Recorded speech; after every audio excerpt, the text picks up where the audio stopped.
5:38 de la tarde en Venezuela. Jóvenes del Partido Primero Justicia exigen al gobierno venezolano la liberación de 178 estudiantes que aún permanecen en las cárceles comunes de Venezuela.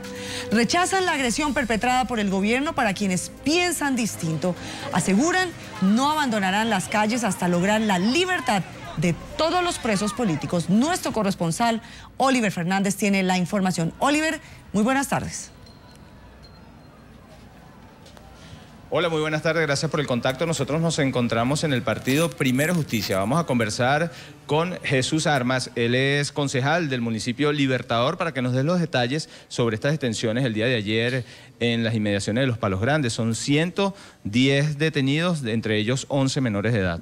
Sí, el día de ayer fue uno de los peores episodios de represión de estos más de 90 días de lucha que hemos vivido los estudiantes en la calle de todo el país. Ayer fueron detenidos alrededor de 105 estudiantes en Los Palos Grandes, detenidos injustamente porque todos esos estudiantes están manifestando de manera pacífica. Lo único que están haciendo es marchar para pedir la liberación del resto de los estudiantes que continúan aún detenidos, algunos incluso desde el 12 de febrero, y entre ellos, 11 menores de edad que ayer fueron liberados. Pero esto no es una muestra de cómo el gobierno y de cómo el ministro Rodríguez Torres detuvo a estos jóvenes sin distinción alguna. Bueno, ayer también se logró la liberación de 15 estudiantes femeninas que logramos liberar.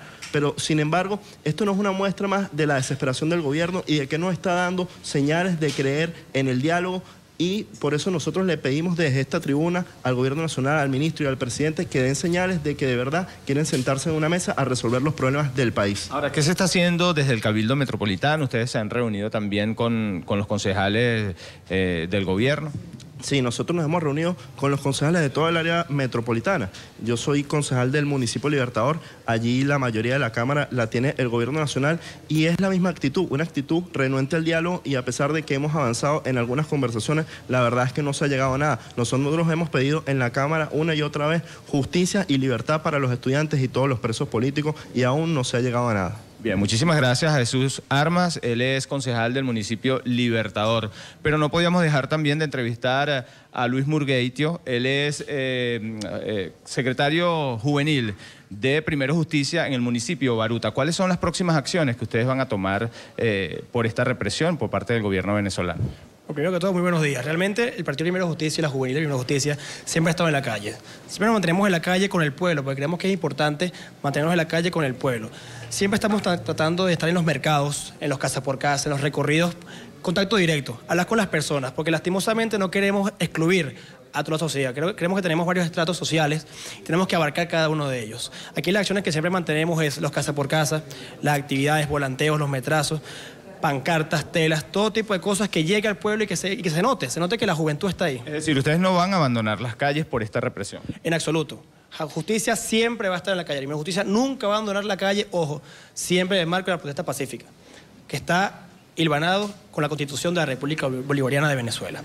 Creemos realmente de que la protesta no tiene que ser violenta.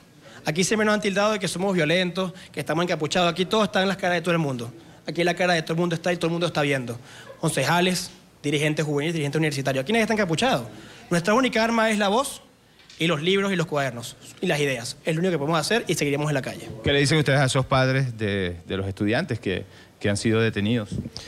A los padres que están allá, que nos están mirando, les podemos decir que lastimosamente estamos en una neodictadura. Estamos viviendo un momento muy fuerte en el país, una coyuntura social en la que nos vemos obligados a salir a la calle. A salir a la calle con miedo, porque aquí el miedo es libre, todos tenemos miedo, pero salimos a la calle con convicción. A esos padres les decimos de que si bien es cierto que estamos frente a un aparato opresor que puede mantener los presos ahí, esta juventud justiciera y la juventud de todo el país jamás lo van a dejar solo. Bien, muchísimas gracias entonces a Luis Murgueitio, él es secretario juvenil de Primero Justicia en el municipio Baruta. Como ustedes acaban de escuchar, los estudiantes y los jóvenes no van a abandonar las calles de Venezuela producto de esta represión por parte del gobierno del presidente Maduro. Es la información que manejamos de momento y con ella los invitamos a que continúen con más de la tarde.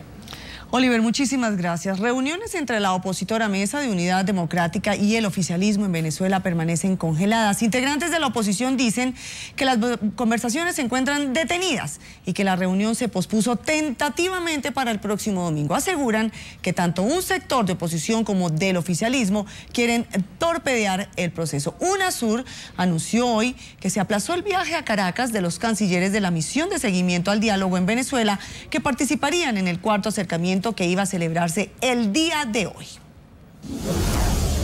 Finalmente, el cuarto acercamiento para concretar un proceso de diálogo entre la opositora Mesa de la Unidad Democrática y el oficialismo en Venezuela no se realizará. En NTN 24, Simón Calzadilla, secretario general del Movimiento Progresista y uno de los integrantes de la oposición que asisten a las reuniones, dijo que el proceso permanece congelado y detenido. El diálogo está congelado, está detenido en este momento porque no nos estamos sentando en las comisiones con el gobierno. Calzadilla aseguró que la reunión se pospuso tentativamente para el próximo domingo por un inconveniente en la agenda de los cancilleres de UNASUR. Aparentemente el gobierno ha manifestado que ellos desean continuar. Viene la reunión nuestra con los cancilleres se reunirán con el gobierno y veremos si podemos lograr sentarnos nuevamente y avanzar en los objetivos que nos hemos planteado. La reunión del domingo va a ser con los cancilleres porque también ellos han padecido el incumplimiento del gobierno. El opositor y secretario general del Movimiento Progresista aseguró que ciertos grupos del oficialismo y de la oposición intentan torpedear el proceso de diálogo. Claro, hay sectores radicales de lado y lado que no están de acuerdo con el diálogo y que, bueno, el gobierno tiene un partido extremadamente dividido, fraccionado, y cuando eso sucede en el ejercicio del gobierno es muy grave. Mientras esperaba el arribo de los ministros de Relaciones Exteriores de la UNASUR de Ecuador, Colombia y Brasil, la Cancillería de este último indicó a través de un comunicado que el cuarto encuentro se realizará en una fecha aún no determinada. Por su parte, el nuncio apostólico, Aldo Giordano, quien forma parte del equipo que acompaña las conversaciones, manifestó su preocupación por la posible suspensión de los acercamientos que buscan una salida a la crisis que vive el país desde hace 3 meses.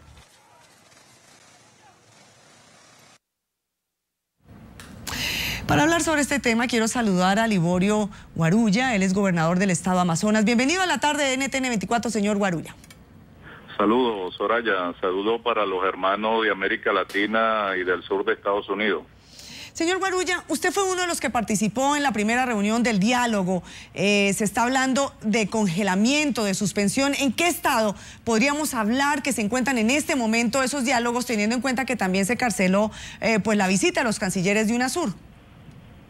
Bueno, en mi opinión, considero que es importante incluso que en este momento se reconsidere pues la mesa de diálogo. Yo soy de la opinión de que es necesario de que se nombre cuanto antes al mediador, que en este caso se ha ofrecido pues el Vaticano para poder coordinar este tipo de mesa. Es imposible, por no decir contradictorio, que sea el gobierno quien esté manejando la mesa de diálogo, porque ya hemos visto pues desde que nos reunimos y desde que se instaló de que hay mucha contradicción y mucha oposición en el propio gobierno, que en este momento pues tiene la mayor responsabilidad. Vemos pues que hay sectores del gobierno que tienen su propia agenda.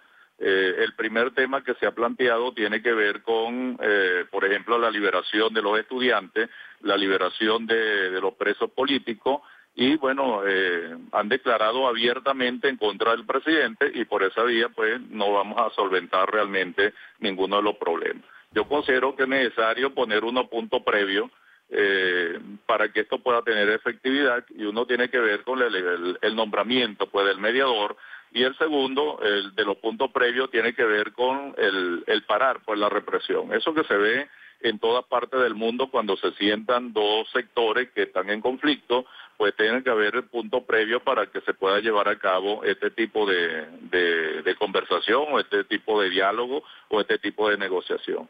Señor Guarulla, usted nos dice que es contradictorio que el gobierno sea el que está manejando esta mesa de diálogo. Sin embargo, y aún así, se realizaron 3 reuniones entre el gobierno y este sector de la oposición. ¿No debieron haber puesto las condiciones antes de sentarse a la mesa?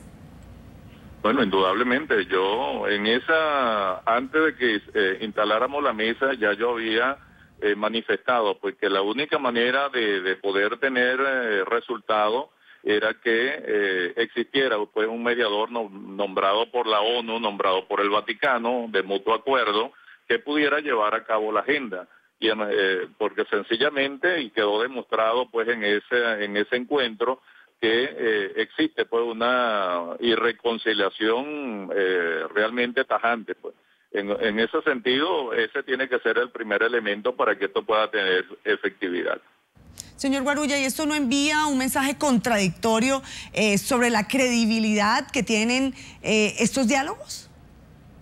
Bueno, indudablemente que, vuelvo a repetir, hay que recordar cómo surge este tema, pues. Esto surgió el 12 de febrero, Día de la Juventud, precisamente porque los jóvenes estaban pidiendo la liberación de cuatro presos en el estado Táchira. Luego se producen las dos primeras muertes y cuando instalamos se trató de instalar la mesa de diálogo con la presencia de los cancilleres de UNASUR y del representante del Vaticano, ya habían 42 muertos. Entonces, ya estamos viendo, van más de 200 estudiantes que están presos y no estamos hablando de los 700 procesados. Y bueno, prácticamente estamos a la puerta de una dictadura, yo diría de la intensificación de la dictadura, pero es necesario seguir manteniendo la posibilidad de entendernos antes de que sea demasiado tarde, por supuesto. Sí, señor Guarulla, desde la MUD veíamos en la nota del informativo, aseguran que tanto sectores de la oposición como sectores del oficialismo buscan torpedear este proceso de diálogo que se encuentra en este momento pues suspendido, congelado para el próximo domingo. ¿Cree usted que existen estos sectores tratando de torpedear el diálogo? No, indudablemente. Aquí en nuestro país, lamentablemente, hay sectores de ambos lados que juegan pues a la violencia, juegan al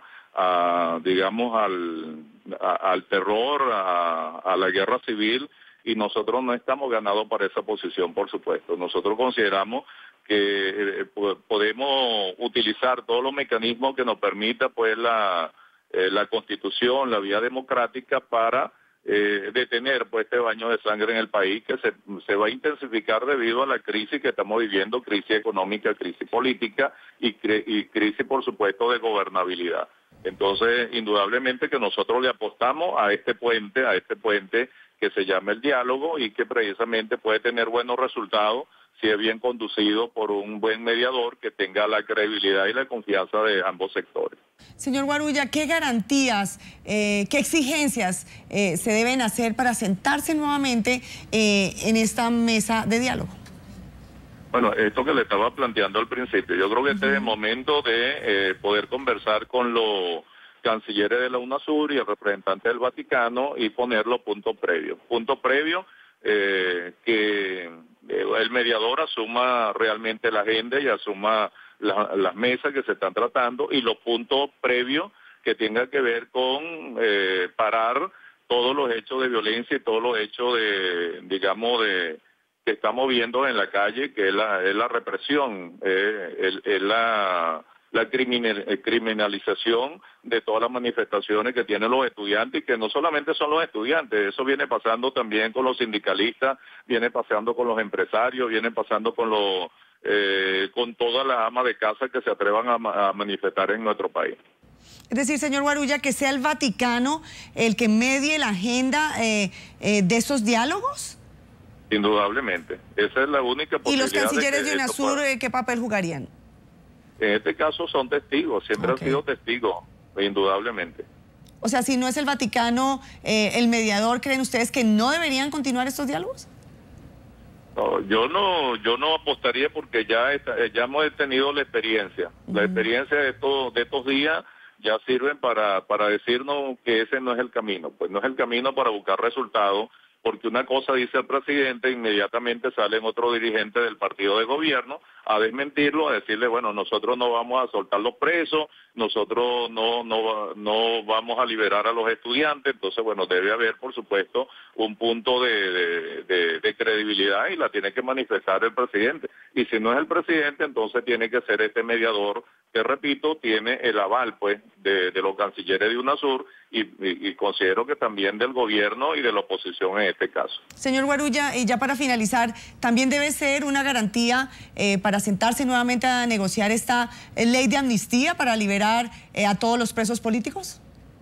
Bueno, uno de los primeros puntos, hay que recordar que nosotros manifestamos 3 o 4 puntos. Uno, lo que tiene que ver con la liberación de los presos políticos y la liberación de los estudiantes. Ese fue uno de los primeros temas que pusimos. El desarme de los paramilitares que están en la calle generando pues estos hechos de violencia y la elección de los poderes que ya tienen su periodo vencido, en este caso los miembros del Tribunal Supremo de Justicia, el Contralor General de la República, la Fiscalía, la Defensoría del Pueblo y los rectores del Consejo Nacional Electoral. Estos eran los puntos. Se comenzó, por supuesto, porque puede ser una ley de amnistía, pero también el presidente tiene otro mecanismo para la liberación de los presos. No necesariamente tiene que ser una ley de amnistía, pero este era el primer tema que se ha colocado sobre la mesa y indudablemente que han seguido las detenciones, han seguido los presos estudiantes que ahora se han multiplicado y están en cárceles comunes. Liborio Guarulla, gobernador del estado Amazonas, muchísimas gracias por haber estado aquí en la tarde. Gracias a ustedes. Padres de jóvenes detenidos durante las protestas conforman el Frente Nacional para la Liberación de Estudiantes y Presos Políticos. Le exigen al gobierno de Maduro la liberación de los detenidos y al ministro de Interior, Justicia y Paz, Miguel Rodríguez Torres, el cese de las persecuciones contra los manifestantes. Pero las agresiones también afectan a unos 190 trabajadores de la prensa que han sido atacados durante las protestas en Venezuela. Nuestra corresponsal Rita de Martino con el informe. Con determinación y mucha organización, los padres y representantes de los jóvenes que han sido aprehendidos por la Guardia Nacional durante los 3 meses que va de protestas han conformado este frente en defensa de los estudiantes. Velarán porque se respeten los derechos fundamentales de los manifestantes detenidos y repudiarán cualquier hecho de violencia contra ellos. Susana Roja, madre de Luis Pérez, estudiante de 5º año de Comunicación Social de la Universidad Santa María, quien fue detenido el pasado 26 de abril en la calle San Ignacio del municipio Chacao, cuenta que su hijo fue trasladado hasta el comando de la Policía Nacional Bolivariana ubicado en La Yaguara. Allí comparte una pequeña celda con otros 16 presos. Su llamado fue el siguiente. Rodríguez Torres, Nicolás, eres un cobarde. Y ahora me pondré no solamente al lado de mi hijo, sino al lado de todos estos muchachos y nos verás las caras en la calle. Ahí estaremos. Respóndele a las madres de ayer. Respóndele a la madre que se aferró a su hija para que no se la llevaran. Respóndenos a todos. Respóndenos a todos los padres, los familiares, a todos los que estamos viviendo, el calvario que tú nos estás haciendo vivir. Y que la comunidad internacional lo sepa, todo lo que las madres venezolanas estamos sufriendo en este país, en este régimen dictatorial. Apsara Gómez, estudiante de la Universidad Pedagógica Experimental, exhortó a la sociedad civil, dirigencia política y a todos los estudiantes del país a apoyar a sus compañeros de lucha. Porque las calles son nuestras y no son de la dictadura. Nosotros nos vamos a mantener firmes, sin miedo. Vamos a tomar nuevamente las calles de forma pacífica como lo hemos llevado durante todo este tiempo. Nosotros vamos a hacer asambleas de ciudadanos en todo el país para que ese se convierta en el nuevo embrión de la democracia que estamos buscando. Pero las agresiones no solo afectan a manifestantes. Hasta la fecha, unos 190 trabajadores de la prensa han sido agredidos durante las protestas en el país. Las últimas 3 fueron reportadas la tarde de este miércoles cuando se originaron enfrentamientos entre la Guardia Nacional y los estudiantes. Los uniformados, según denuncian Joana Álvarez, corresponsal de México, Mildred Manrique del diario 2001 y Gabriela González, dispararon perdigones en su contra e impidieron que se realizara la cobertura completa de los hechos. Es por lo que acudieron al Ministerio Público para denunciar las agresiones. Uno de ellos, que iba al frente, venía con una escopeta y comenzó a disparar a la gente que iba corriendo hacia abajo. Él se voltea y nosotros estábamos en la acera del frente, en un kiosco, varias reporteras, y nos comenzó a disparar perdigones y nos dijo, lárguense de aquí. Es la segunda vez que soy agredida por cumplir mi trabajo como periodista. La primera vez fue el 3 de abril en las inmediaciones de la UCB. Esa denuncia se hizo ante la Fiscalía. Hasta la fecha no he tenido ninguna respuesta. Ahora sucede lo mismo. Venimos para dejar un precedente en el Ministerio Público para ver qué va a pasar. Es bastante lamentable, no solamente el hecho del ataque con los perdigones en un momento y en un lugar donde nada más habían periodistas y reporteros gráficos, sino que en el momento en que estaban ocurriendo las detenciones en los Palos Grandes frente a la choza donde tienen a los detenidos, nosotros estábamos filmando allí, nosotros estábamos tomando fotos de los detenidos y teníamos que hacer nuestro trabajo y simplemente, bueno, a mí de hecho uno de los guardias me agarró por la mano y me dijo, a ella también la metes. Para los trabajadores de la prensa se ha hecho una tarea titánica ejercer el periodismo en el país. Amigos de la tarde, esta es la indumentaria básica que hemos adoptado los periodistas que hacemos cobertura de las manifestaciones en Venezuela para garantizar nuestra integridad física. Como ustedes mismos lo han visto en las imágenes, no contamos ni con la protección ni la colaboración de las autoridades. Esta es la información que tenemos desde Caracas, Venezuela. Con ella retornamos el pase al estudio.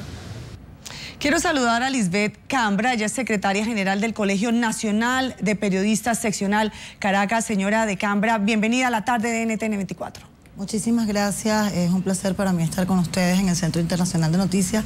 Quiero saludar a todo su público en América Latina, el Caribe y todo Estados Unidos. De verdad es un placer estar con ustedes.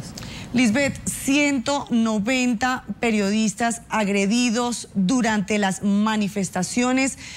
Nuestra corresponsal en Venezuela decía una tarea titánica. No cuentan con la protección de las autoridades.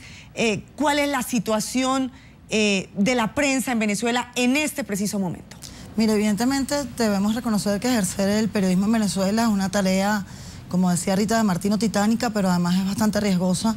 Se ha vuelto bastante insolente la relación de la parte oficial con los periodistas, no solo por la parte de los adjetivos calificativos con los que se expresan acerca de los periodistas y cómo son capaces de meternos en un bulto de agresiones colectivo, ¿no?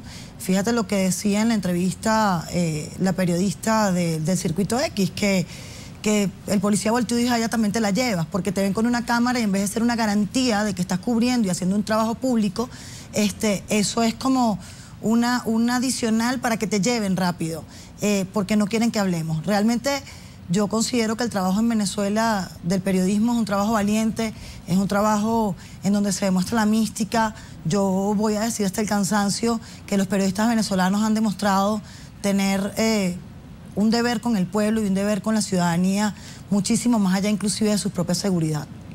Lisbeth, se censura los medios de comunicación, se censura la señal de NTN 24 en las cableoperadoras de Venezuela. Ahora también se quiere censurar a los reporteros que se encuentran en la zona revelando lo que está sucediendo en las manifestaciones. Es decir, ahora el ataque es contra el eslabón más delgado de la cadena del periodismo. Mira, yo voy a seguir insistiendo que nosotros los periodistas somos servidores públicos, exactamente igual que la Cruz Roja Internacional y exactamente igual que la Guardia Nacional Bolivariana. En este sentido, hace aproximadamente 2 meses, nosotros estuvimos visitando a propósito del allanamiento a la casa de Mildred Manrique, a la cual también agredieron ayer otra vez. Nosotros estuvimos en la Comandancia General de la Guardia Nacional y justo Noguera Pietri se comprometió con nosotros en que ninguno de sus guardias nacionales iba a agredir a ningún periodista. Y a pesar de que Mildred Manrique habló la tarde de ayer con el general Manuel Quevedo, que es el comandante del Core 5, y él le dijo que pusiera la denuncia sobre este oficial de nombre Álvarez ante la Guardia Nacional, yo creo que tenemos que hacer un llamado formal y frontal a todos los oficiales de la Guardia Nacional a que vean y revean el video en donde el comandante general de la Guardia Nacional ordena en línea absolutamente a todos sus oficiales a no agredir a la prensa. Entonces, o el señor Álvarez no escucha bien, o el señor Álvarez no sabe leer los comunicados internos de la Guardia Nacional, o sencillamente el señor Álvarez está obedeciendo a otras necesidades de él en el ámbito de la agresividad. Porque si hay una orden de su comandante general de que no agreda, no puede ser que ayer atente contra 3 periodistas y además mujeres. Entonces estamos viendo un agavillamiento de parte del Estado, o del gobierno hacia los periodistas. Porque es muy incómodo cuando los periodistas dicen la verdad. Y los periodistas venezolanos, a pesar de algunos de ellos ser víctimas del corte editorial dentro de los canales de televisión en Venezuela, que no les transmiten todo, hacen su trabajo. Todos los periodistas hacen su trabajo completo. Y eso le molesta mucho, evidentemente, a un gobierno que la libertad de expresión le huele mal. Lisbeth, estas agresiones a periodistas, ¿cree usted van a lograr acallar la vocación informativa a través de lo que quieren generar en estos reporteros, que es el miedo? No, mira, en esa política del gobierno de querer callar las voces de la gente que se transmiten mediante los periodistas, lo único que han logrado es que estadísticamente 3 de cada 10 estudiantes de bachillerato quieran estudiar comunicación social. 3 ingresan y 2 de los 3 que ingresen de cada 10 se van a graduar. Eso es una media muy alta para una sola carrera. Tenemos universidades que en su facultad, una de ellas tiene 7.000 estudiantes de comunicación social. Nosotros graduamos aproximadamente en todo el país, más o menos cada semestre, unos 1.000 periodistas. Entonces, ¿qué es lo que está sucediendo acá? Lamentablemente, el venezolano no se quiere callar. Los estudiantes quieren estudiar periodismo y los periodistas utilizamos la única herramienta que tenemos, que es la dignidad y definitivamente la gallardía. Nosotros no estamos dispuestos a callarnos.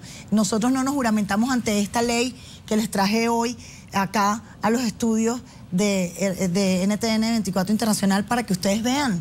Esta es la ley de ejercicio del periodismo y los periodistas venezolanos no vamos a negociar con nadie porque no vamos a ejercer de rodillas.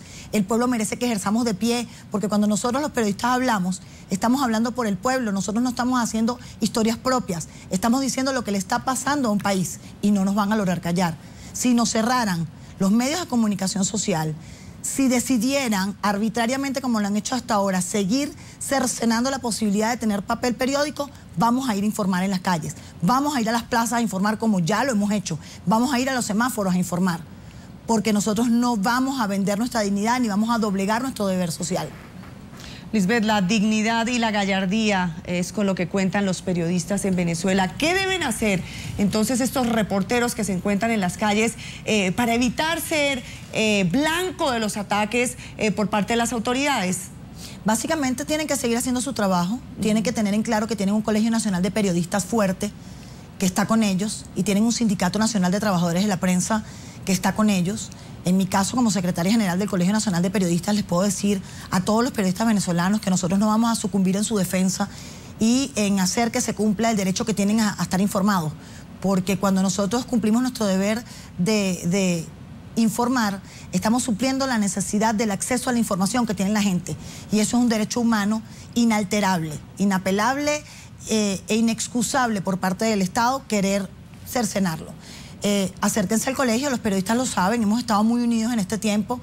Nosotros vamos a seguir insistiendo en que el ministro Miguel Rodríguez Torres nos dé una audiencia, porque si él es el ministro del Interior, Justicia y Paz, la paz se construye, la paz no se impone y la paz se construye hablando.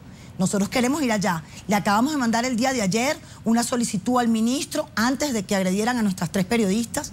Le acabamos de mandar, por lo mismo de estos 190 casos y ahora más casos, 193 casos, le mandamos un escrito solicitándole una audiencia.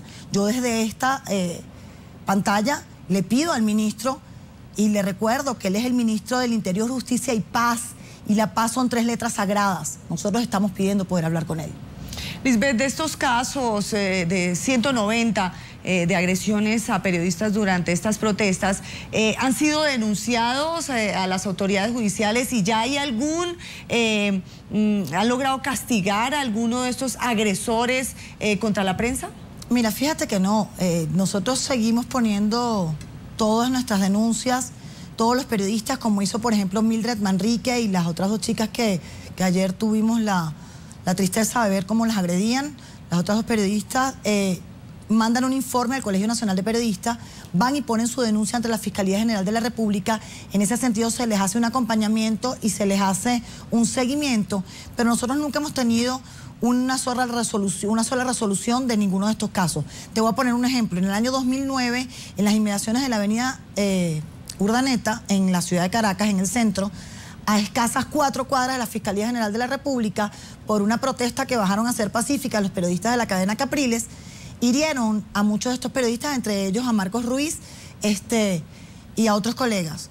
Y resulta que ellos no tienen respuesta del año 2009. Se ha postergado y se ha postergado y se ha postergado la audiencia. Y eso es lo que usualmente pasa. Pero nosotros estamos empeñados en seguir, cada vez que nos agreden un periodista, seguir poniendo la denuncia, seguir guardando el récord y seguir acordándonos de lo que pasó, porque el Colegio Nacional de Periodistas es una institución seria, es una institución respetable, que no tiene color político, que no es ni azul ni roja, que defiende periodistas con la misma vehemencia, trabajen en el medio que trabajen. Y nosotros vamos a seguir guardando nuestro récord, porque resulta que en algún momento, más temprano que tarde, nos van a tener que contar qué ha pasado con eso. Y por eso queremos hablar con el ministro del Interior, Justicia y Paz, para decirle qué han pasado con todos esos casos, los 190 de ahora y los casi 2.000 casos que tenemos en los últimos 15 años con respecto a agresiones contra periodistas. Lisbeth de Cambra, secretaria general del Colegio Nacional de Periodistas Seccional Caracas, quiero agradecerle por haber estado con nosotros aquí en la tarde. Muchísimas gracias a ustedes, es un honor. Agradezco muchísimo el trabajo que hace NTN 24 porque se ha convertido en la ventana que permite a los venezolanos y al mundo saber lo que en Venezuela pasa, cómo pasa y entender que la lucha definitivamente no se puede criminalizar porque disentir no puede ser criminalizado y que el trabajo periodístico es un trabajo neutro, sin color político partidista. Ustedes son la ventana que informa a la gente en Venezuela y queremos agradecerles muchísimo eso. Muchas gracias. Es nuestro compromiso con la información.